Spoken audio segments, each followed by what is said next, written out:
This is not a toy. This is not a go-kart. It is a tool to help you at work. You have no idea how much power is behind you when you're driving this. The number one priority is to be aware of your surroundings. Two common misconceptions are that it's very easy or it's very difficult. They're powerful, they can pick up a lot of things, making it a lot easier, a lot more efficient to move objects. A forklift is not like an automobile. It's not like anything you've driven before.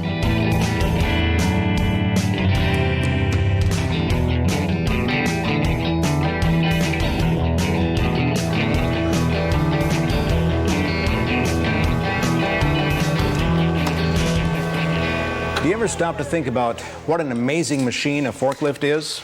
Well, just imagine how much more work would be involved if we didn't have them.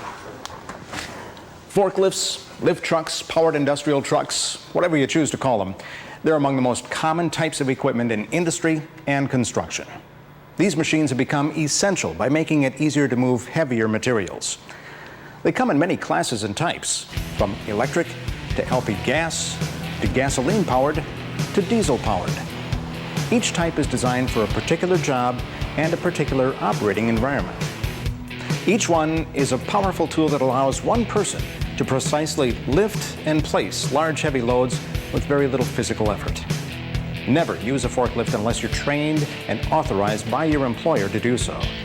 If you have been trained and authorized, then be sure to follow the safety rules and procedures. We're going to review some basic rules that every forklift operator needs to know. Driving a forklift is different than driving a car. In a car or truck, the front wheels steer the vehicle. A forklift, of course, has the steering wheels in the rear. The rear end of the forklift swings in a circle around the front wheels that support most of the load. Make sure there's room for the rear end to swing out when making turns. And when moving a load in reverse, don't forget to allow room for the load to swing too. Because they steer from the rear, forklifts can turn a much tighter circle than a car. Another difference is that most forklifts are a lot heavier than a car because they have counterweights mounted at the rear to balance the weight of the load. With all of that weight moving, you can't stop fast like a car. You can't steer fast like a car. When we have a load, we typically drive backwards, which means you're turning over your shoulder all the time while you're driving. The combination of rear steering and heavy weight makes it difficult to stop a forklift quickly or swerve and still maintain control. Even without a load, a forklift can tip over, so it's important not to drive fast or round corners too quickly. Another major difference between a forklift and a car is stability. Almost all counterbalance-powered industrial trucks have a 3-point suspension system. That is, the vehicle is supported at 3 points. This is true even if the vehicle has 4 wheels. The truck's steer axle is attached to the truck by a pivot pin at the axle center. When the points are connected with imaginary lines, this 3-point support forms a triangle called the stability triangle. A vertical line extending from the center of gravity of the vehicle load combination must stay inside the stability triangle to prevent the forklift from tipping. Once you understand the characteristics of the forklift, you're almost ready to go. But first, it's always a good idea to review the operator's manual. You should also read and understand the warning labels, capacity plate information, and other instructions on the forklift. In training, I stress what we call a 3-point mount. 2 hands firmly on the cage of the forklift, 1 foot on the floorboard, and swinging yourself onto the seat of the forklift. To get on and off a forklift, always face the unit and use 3 points of contact at all times. Never jump on or off. If the forklift has a seat belt or lap bar, you're required to use it.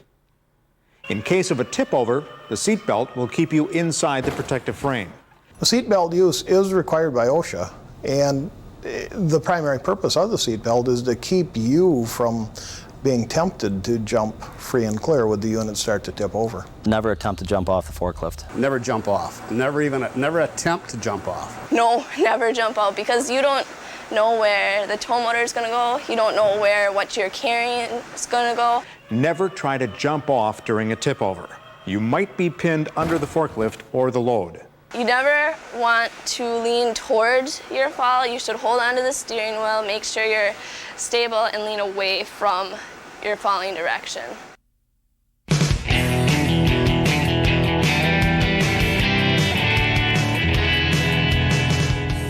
forklift must be checked for defects each day. Even if you operate safely by following all the rules, a defect can lead to a serious incident. Always follow the inspection procedures listed in the manual for your particular machine. If there is no checklist in the manual, you can use one like this. In general, here's what you should inspect before operating your forklift. Well, during the pre-operations inspection, you should look at the tires, the quality of the tires, no cuts, no strips. You should look at the mast, you should look at the hydraulic lines, make sure there are no leaks. Look underneath the truck to make sure there are no leaks. Check your seat belt, check your horn. Start with a walk around. Check the condition of the tires. If they're pneumatic tires, check for correct air pressure. Also, look for excessive wear. A tire with low pressure or a tire failure can cause a forklift to tip when a load is raised. Inspect hoses, belts, and cables for cracks or other signs of excessive wear. Look for deformities or cracks in the forks, backrest, mast, overhead guard, and check fluid levels. Look for signs of wear, loose connections, and leaks. Is there a lot of oil or other material that could catch fire? Can you read the load capacity plate? We'll talk more about load capacity later. To continue your inspection, climb into the vehicle using 3 points of contact. If there's a seat belt, is it working properly and is it accessible? Check any safety equipment to make sure it's working properly. Start the machine only from the operator's position. Never start it while standing alongside or from any other position. Check all gauges, warning lights, and battery or fuel levels. Get familiar with the controls. Do all controls such as lift, lower, and tilt work smoothly? And are they clearly labeled? Is the horn working? You'll need to sound the horn at intersections and wherever vision is obstructed.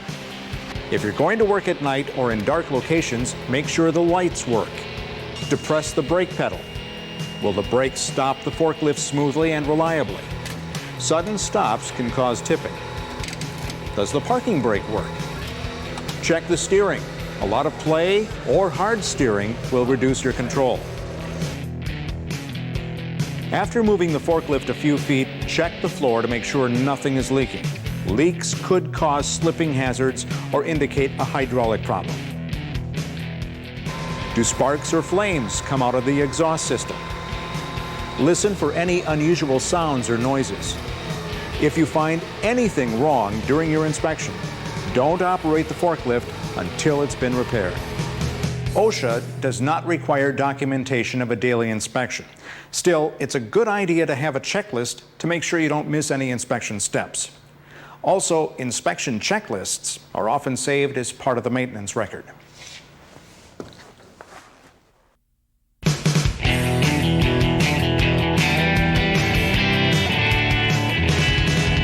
Let's talk about good, safe practices all forklift operators should follow when they travel from one location to another. The lower the load is to the ground, the more stable you are. Once, obviously, as you get higher, you're going to lose a little stability, especially when you're turning. So you want to make sure you want to keep your load nice and low. Always travel with the forks and the load at the lowest safe height. You may have to raise them slightly if you encounter bumps or seams in the floor. Indoor floors are usually smooth, so the forks should be only about 2 to 4 inches off the floor. Raising or lowering your load while you're moving causes you to have a non-constant center of gravity, and it's less predictable. And of course, you should never engage in stunt driving or horseplay. Never exceed the authorized plant speed limit, and go slow enough to be able to stop safely at any time. Loose objects, bumps, or depressions can cause you to lose control of steering, bring you to a sudden stop, and cause the load to tip. Avoid wet, oily, or icy surfaces. Clean them up as soon as possible. Keep all parts of your body inside the forklift frame. A hand or foot anywhere outside the protection cage can easily get pinched or crushed. Even without a load, your visibility is restricted. Always look in the direction of travel and keep a clear view of the travel path. Pedestrians always have the right of way. Keep an eye out for them. Watch those convex mirrors if you have them. Sound the horn at blind intersections and proceed slowly. Travel in reverse if the load blocks your view. Never give anyone a ride on your forklift unless the unit is designed for passengers. Keep a distance of at least 3 forklift lengths between you and any forklift traveling in front of or behind you. Don't pass a forklift that's traveling in the same direction if you're at a blind spot, intersection, or other dangerous location. It's just safest never to pass. Never drive a forklift up to anyone in front of a bench, wall, or other fixed object. If your forklift were to lurch forward, the person may get trapped and crushed against the object. You never want to come head on with the pedestrian, especially if there's something behind them like a bench or fixed object or something like that. Should your brakes go out or whatever, you're going to be pinning that person. The right way is to approach parallel to the person and the fixed object, not directly towards them. Don't allow anyone to walk or stand under the elevated forks, even if the forks are not carrying a load. Many loads are so tall that they obscure your line of sight. The preferred way is to split the load and carry it on 2 separate pallets. If you can't split a tall load that obscures your view, you must either drive in reverse, use a spotter, or both. Spotters must be able to respond to danger quickly and communicate with the driver. Make sure you and your spotter use the same hand signals. Be courteous to your coworkers and help protect their safety. Never park a forklift near walkways, stairways, or in front of a fire exit. When you park, make sure you lower the forks so they don't create a tripping hazard. If you leave a forklift unattended, lower the forks to the ground. Set the controls to neutral, set the parking brake, and turn off the power. It's also a good idea to take the key with you. And if the forklift is on an incline, chock the wheels. The thing that I have to repeat the most is to set the emergency brake and put the vehicle in neutral. If you leave a forklift but stay within 25 feet and in sight of the truck, you must lower the forks to the ground, set the controls to neutral, and set the brake. And by the way, even if you remain within 25 feet, to be extra safe, you should shut it off. It's not just a matter of turning the engine off, though. You should turn the gas off also. And if you're going to be taking a break in the break room, you should disconnect the electrical connection when you do that also.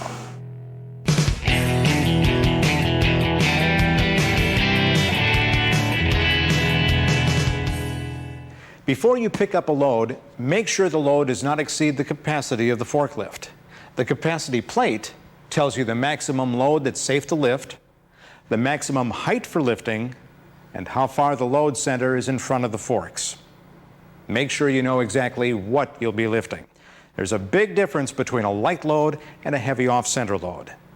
It's a good idea to have the load securely attached to the pallet, either by banding or stretch wrapping. If you're handling a load that has an unusual shape, be aware of any special stacking requirements before you pick it up. Be aware of how much your tow motor can lift and knowing how much it is that you're lifting. It's very important for them to know how much they're lifting, how high they're lifting, and what the center of gravity is on everything that they do pick up. If you're going to raise the load, check for overhead obstructions such as lights, pipes, or sprinkler systems. The forks should be centered under the load to evenly distribute the weight. Next, drop the forks to the floor and slowly position them under the load, driving forward until the load is resting against the backrest. Don't raise or lower the forks unless the lift truck is stopped. If you have to raise or lower the tow motor, the clamps, or the forks, make sure you do it when you're in a stop position, because that way you're always aware of what's going on and you're not worrying about, well, is there something behind me? How is my load doing when I'm raising it or dropping it? If the load is unstable, you may want to lift first and then carefully tilt it back so the load stays tight against the backrest. If it's a stable load and secure on the pallet, tilt first and then lift. If you're lifting the load from a rack, back out slowly until you clear the rack and other obstacles. Then lower the load to the safe traveling height, about 2 to 4 inches off the floor. Never travel with the load raised. Check the destination before you place the load. Is it flat and stable, or will the load tilt or lean? Never place heavy loads on top of light loads. If you're placing loads into a rack or storage loft, be sure the load will be safely supported. If rack legs or support members are bent or disconnected, wait until the damaged component has been replaced before loading. Also, make sure the decking in the rack is in good condition. If you're stacking, the bottom pallets must be in good condition and capable of supporting the additional load. To place the load, stop in front of the destination. Slowly raise the load to the required height. Whenever the load is raised, you must stay on the forklift and at the controls. Position the load, slowly drive forward. Lower the load and place it square and straight. Once it settles, look for pedestrians or obstacles in your path, and then back up slowly. Don't turn the forklift or change the fork height until you're certain that the forks are clear of the pallet.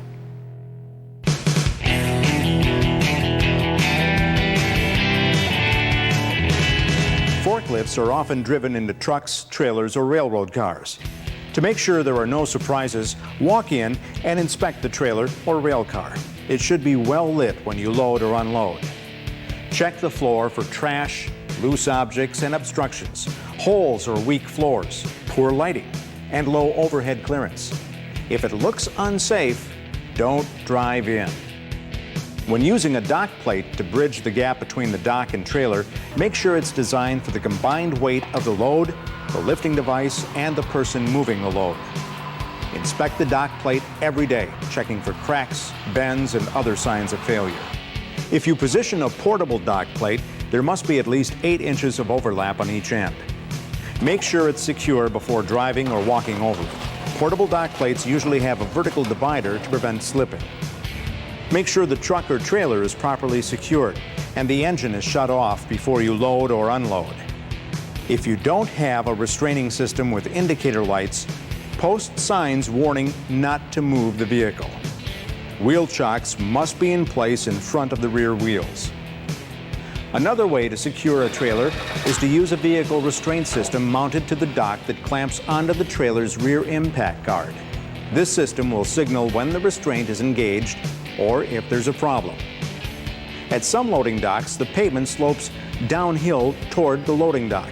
This is not a substitute for wheel chocks or other restraint systems. Keep in mind that the repeated up and down trailer movement caused by loading or unloading activity may loosen the wheel chocks, and the trailer may still slowly creep or walk away from the dock. If the dock has a mechanical restraining system, use it. Another kind of restraint latches onto the rear wheels of the truck or trailer. These are useful when the trailer does not have an impact guard or the guard is damaged. Sometimes a trailer is left at a loading dock without the tractor attached. Trailer creep is more of a problem on spotted trailers, so use of a restraining device is especially important here. If the tractor is not attached, don't rely on the trailer's landing gear alone. Use trailer jacks to prevent the trailer from upending or collapsing when a forklift drives to the front of the trailer. Don't operate forklifts inside vehicles for long periods without proper ventilation. Carbon monoxide or other hazardous emissions may build up. Ramps or inclines present special problems for forklifts. If you drive with a load on an incline greater than 5%, keep the load on the uphill side. Otherwise, there may be no weight on the wheels that steer, and you may lose control. It could also cause the load to fall off or cause the forklift to tip.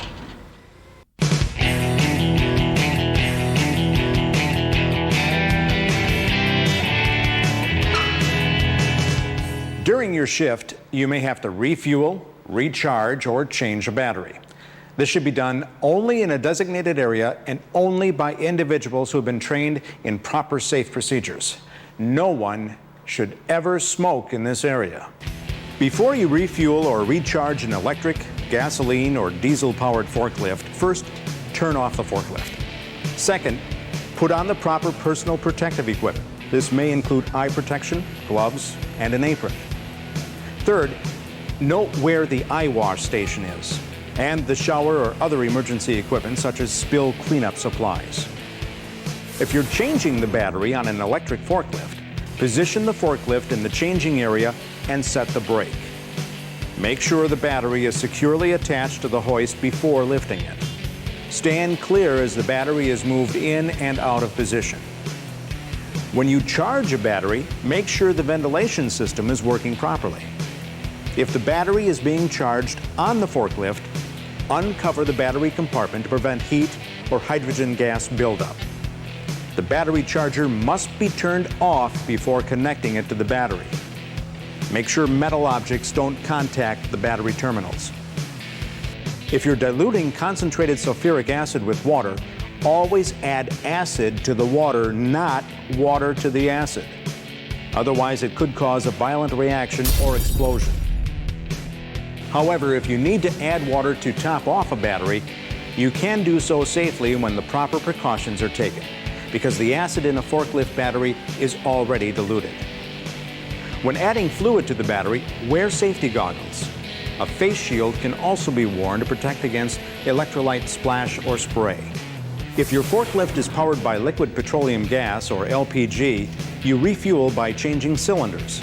Wear protective gloves because contact with liquid propane can cause freeze burn.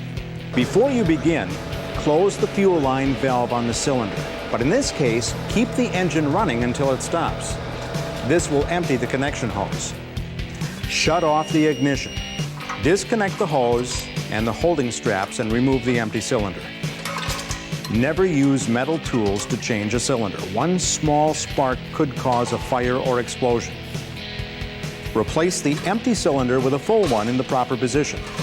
The locating pin should engage the hole in the cylinder handle so that the relief valve is straight up in the 12 o'clock position. Connect the holding straps. Tighten the connecting nut. Check the hose to make sure it's tight. Slowly open the valve on the cylinder part way and check for leaks. Smell, listen, and look. You can also use a solution of soap and water. Never use matches or a flame. If the valve leaks, tighten the nut and continue. If it still leaks, change the cylinder. And if it still leaks after that, have the hose changed or repaired. Once there are no leaks, slowly open the valve all the way. Secure the cylinder, start the engine, and resume operation. When fueling a gasoline or diesel forklift, make sure you have the proper fuel. Always turn the engine off and set the parking brake. Don't overfill the tank. Replace the fuel cap and clean up any spilled fuel before starting the engine.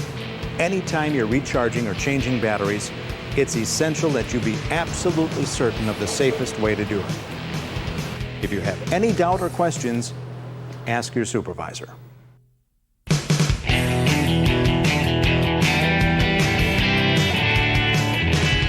If you're using a forklift outdoors or at a construction site, you're going to encounter rough, uneven terrain.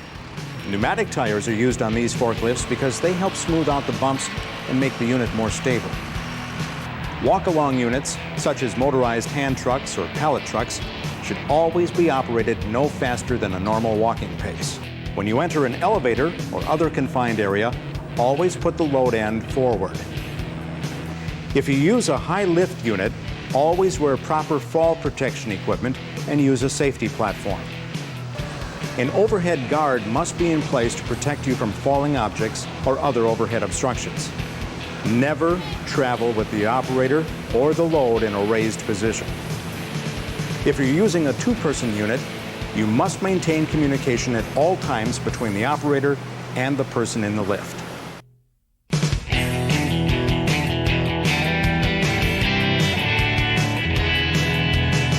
OSHA regulations require that a forklift be checked for defects the first time it's placed in service and every day that the forklift is used. If the forklift is used continuously, then it must be checked after each shift.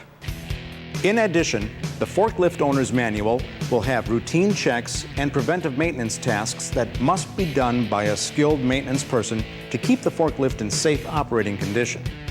Careful records should be kept of this maintenance as well as any repair work.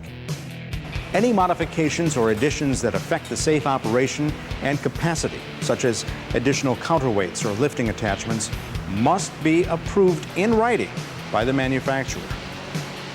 These changes must also be printed on the load capacity plate and in the operating instructions. If you're using a front-end attachment, The capacity plate must identify the attachment and list the approximate combined weight of the truck and attachment at maximum elevation with a centered load. A forklift is a powerful tool when used by a well-trained operator. It helps get the work done and can reduce the risk of injury by eliminating the need to manually lift and carry loads. However, forklifts can be dangerous if they're not properly operated and maintained. That's why it's so important to always know what the safety rules are and follow them. Never operate a forklift unless you have completed formal instruction, hands-on training, and periodic evaluation as required by OSHA standards.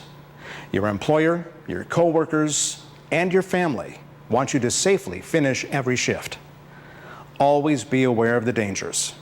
Be smart and be safe.